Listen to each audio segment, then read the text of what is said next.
Welcome to the 10th chapter of the public domain 1937 edition of Think and Grow Rich. This is a recording for the Power Success for You Mastermind Think and Grow Rich YouTube channel. Chapter 10. The Power of the Mastermind. The Driving Force. The 9th Step toward Riches. Power is essential for success in the accumulation of money. Plans are inert and useless without sufficient power to translate them into action. This chapter will describe the method by which an individual may attain and apply power. Power may be defined as organized and intelligently directed knowledge. Power, as the term is here used, refers to organized effort sufficient to enable an individual to transmute desire into its monetary equivalent. Organized effort is produced through the coordination of effort of two or more people who work towards a definite end in a spirit of harmony. Power is required for the accumulation of money. Power is necessary for the retention of money after it has been accumulated. Let us ascertain how power may be acquired. If power is organized knowledge, let us examine the sources of knowledge. A. Infinite intelligence. This source of knowledge may be contacted through the procedure described in another chapter with the aid of creative imagination. B. Accumulated experience. The accumulated experience of man, or that portion of it which has been organized and recorded, may be found in any well-equipped public library. An important part of this accumulated experience is taught in public schools and colleges where it has been classified and organized. C. Experiment and research. In the field of science, and in practically every other walk of life, men are gathering, classifying and organizing new facts daily. This is the source to which one may turn when knowledge is not available through accumulated experience. Here too, the creative imagination must often be used. Knowledge may be acquired from any of the foregoing sources. It may be converted into power by organizing it into definite plans and by expressing those plans in terms of action. Examination of the three major sources of knowledge will readily disclose the difficulty an individual would have if he depended upon his efforts alone in assembling knowledge and expressing it through definite plans in terms of action. If his plans are comprehensive, and if they contemplate large proportions, he must, generally, induce others to cooperate with him before he can inject into them the necessary element of power. Gaining power through the mastermind. The mastermind may be defined as coordination of knowledge and effort in a spirit of harmony between two or more people for the attainment of a definite purpose. No individual may have great power without availing himself of the mastermind. In a preceding chapter, instructions were given for the creation of plans for the purpose of translating desire into its monetary equivalent. If you carry out these instructions with persistence and intelligence, and use discrimination in the selection of your mastermind group, your objective will have been halfway reached even before you begin to recognize it. So you may better understand the intangible potentialities of power available to you through a properly chosen mastermind group, we will here explain the two characteristics of the mastermind principle, one of which is economic in nature and the other psychic. The economic feature is obvious. Economic advantages may be created by any person who surrounds himself with the advice, counsel and personal cooperation of a group of men who are willing to lend him wholehearted aid in a spirit of perfect harmony. This form of cooperative alliance has been the basis of nearly every great fortune. Your understanding of this great truth may definitely determine your financial status. The psychic phase of the mastermind principle is much more abstract, much more difficult to comprehend, because it has reference to the spiritual forces with which the human race, as a whole, is not well acquainted. You may catch a significant suggestion from this statement. No two minds ever come together without thereby creating a third, invisible, intangible force which may be likened to a third mind. Keep in mind the fact that there are only two known elements in the whole universe, energy and matter. It is a well-known fact that matter may be broken down into units of molecules, atoms and electrons. There are units of matter which may be isolated, separated and analysed. Likewise, there are units of energy. The human mind is a form of energy, a part of it being spiritual in nature. When the minds of two people are coordinated in a spirit of harmony, the spiritual units of energy of each mind form an affinity which constitutes the psychic phase of the mastermind. The mastermind principle, or rather the economic feature of it, was first called to my attention by Andrew Carnegie over 25 years ago. Discovery of this principle was responsible for the choice of my life's work. Mr. Carnegie's mastermind group consisted of a staff of approximately 50 men with whom he surrounded himself for the definite purpose of manufacturing and marketing steel. He attributed his entire fortune to the power he accumulated through this mastermind. Analyze the record of any man who has accumulated a great fortune and many of those who have accumulated modest fortunes, and you will find that they have been either consciously or unconsciously employed the mastermind principle. Great power can be accumulated through no other principle. Energy is nature's universal set of building blocks out of which she constructs every material thing in the universe, including man and every form of animal and vegetable life.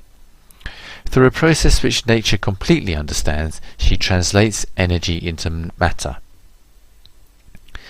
Nature's building blocks are available to man in the energy involved in thinking.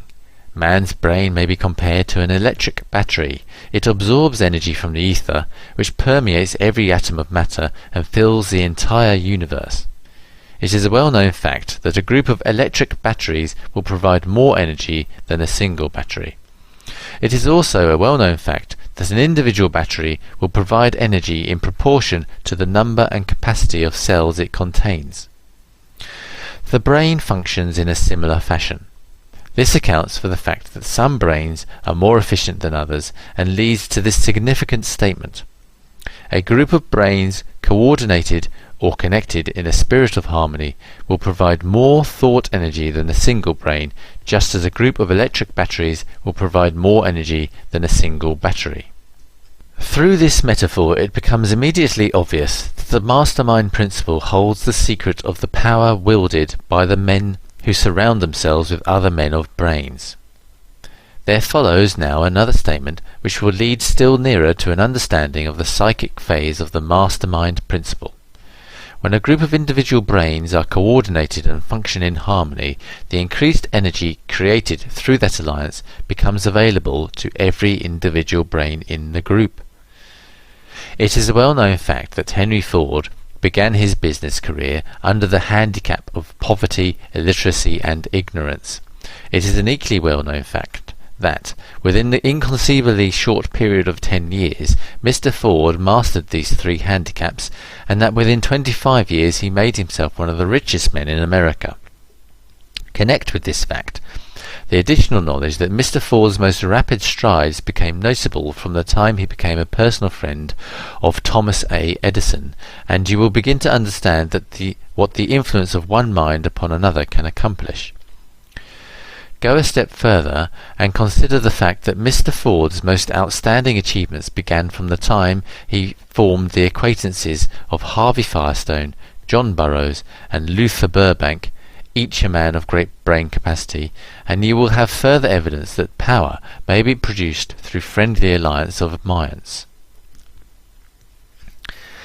There is little, if any, doubt that Henry Ford is one of the best informed men in the business and industrial world. The question of his wealth needs no discussion. Analyze Mr. Ford's intimate personal friends, some of whom have already been mentioned, and you will be prepared to understand the following statement. Men take on the nature and habits and the power of thought of those with whom they associate in a spirit of sympathy and harmony.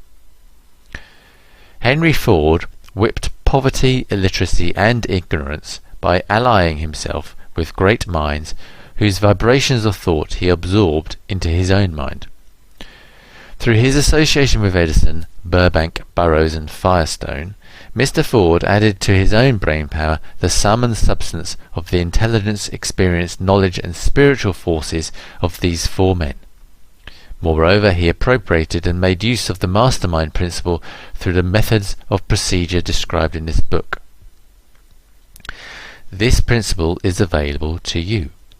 We have already mentioned Mahatma Gandhi. Perhaps the majority of those who have heard of Gandhi look upon him as merely an eccentric little man who goes around without formal wearing apparel and makes trouble for the British government. In reality, Gandhi is not eccentric, but he is the most powerful man now living. Estimated by the number of his followers in their faith in their leader, moreover, he is probably the most powerful man who has ever lived. His power is passive, but it is real. Let us study the method by which he attained his stupendous power. It may be explained in a few words. He came by power through inducing over 200 million people to coordinate with mind and body in a spirit of harmony for a definite purpose. In brief, Gandhi has accomplished a miracle, for it is a miracle when 200 million people can be induced, not forced, to cooperate in a spirit of harmony for a limitless time. If you doubt that this is a miracle, try to induce any two people to cooperate in a spirit of harmony for any length of time. Every man who manages a business knows what a difficult matter it is to get employees to work together in a spirit even remotely resembling harmony. The list of chief sources from which power may be attained is, as you have seen, headed by infinite intelligence. When two or more people coordinate in a spirit of harmony and work towards a definite objective, they place themselves in position through that alliance to absorb power directly from the great universal storehouse of infinite intelligence. This is the greatest of all sources of power. It is the source which the genius turns to. It is a source to which every great leader turns, whether he may be conscious of the fact or not. The other two major sources from which the knowledge necessary for the accumulation of power may be obtained are no more reliable than the five senses of man. The senses are not always reliable. Infinite intelligence does not err. In subsequent chapters, the methods by which infinite intelligence may be most readily contacted will be adequately described. This is not a course on religion.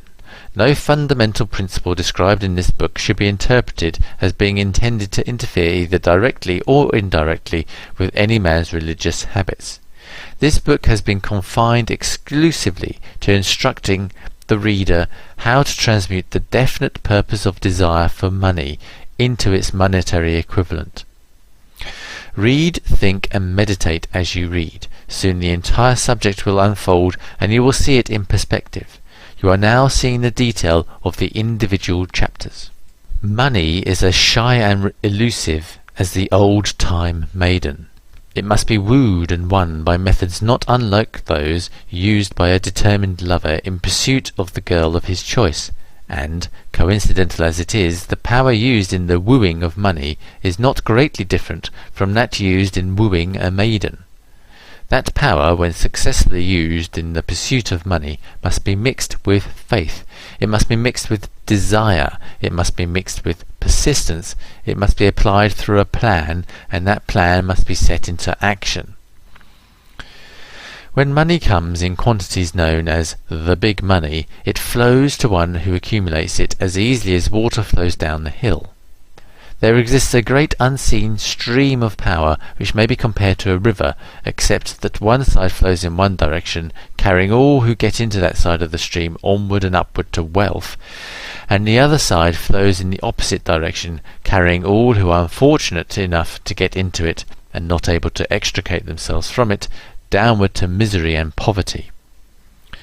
Every man who has accumulated a great fortune has recognized the existence of this stream of life.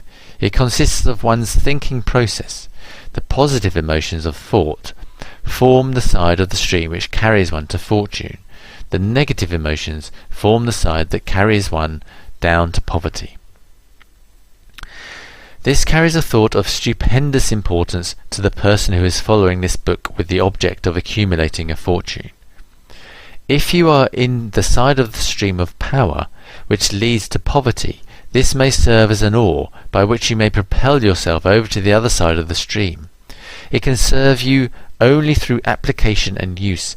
Merely reading and passing judgment on it, either one way or the other, will in no way benefit you. Some people undergo the experience of alternating between the positive and negative sides of the stream, being at times on the positive side and at times on the negative side. The Wall Street crash of '29 swept millions of people from the positive to the negative side of the stream. These millions are struggling, some of them in desperation and fear, to get back to the positive side of the stream. This book was written especially for those millions. Poverty and riches often change places. The crash taught the world this truth, although the world will no longer remember the lesson. Poverty may, and generally does, voluntarily take the place of riches. When riches take the place of poverty, the change is usually brought about through well-conceived and carefully executed plans. Poverty needs no plan, it needs no one to aid it, because it is bold and ruthless. Riches are shy and timid, they have to be attracted. Anybody can wish for riches, and most people do, but only a few know that a definite plan plus a burning desire for wealth are the only dependable means of accumulating wealth. End of chapter. Thanks for listening. Be sure to subscribe for further updates and click show more below for the link to the discussion YouTube video on this chapter and a success characteristics quiz and lots of other goodies. Thanks again.